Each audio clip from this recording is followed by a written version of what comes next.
हिंदुस्तान 2015 से लेकर अब तक 11,815 मरतबा जंग बंदी मुआहदे की खिलाफ वर्जी कर चुका है।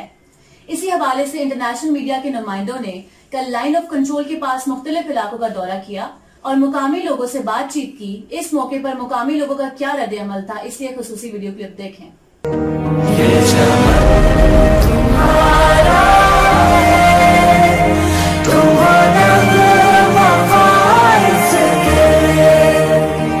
इस चमन के फूलों पर रंग अब तुमसे है, इस जमीन का हर जरा आफताब तुमसे है।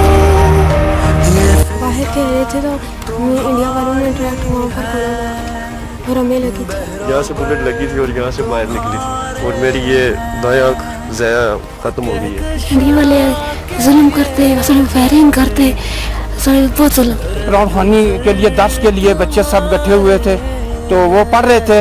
इतने देर में उन्होंने शेलिंग की और गोला फटा, उसका शेल इस बच्ची को इधर इस जगह के ऊपर शेल लगा और ये बच्ची जख्मी हुई है। ये आर्टिकल जो भारतीय गवर्नमेंट ने तब्दील करके हमें अलहदा करने की नाजेबा हरकत की है, हम इसकी मज़ामत करते हैं। हम कल भी उस कश्मीरी भाइयों के साथ हैं, आज भी हम उनके साथ हैं। ये जो आर्टिकल इंडिया ने ख़त्म किया है, ये हमारे अज़्म और इरादों को ख़त्म नहीं कर सकता।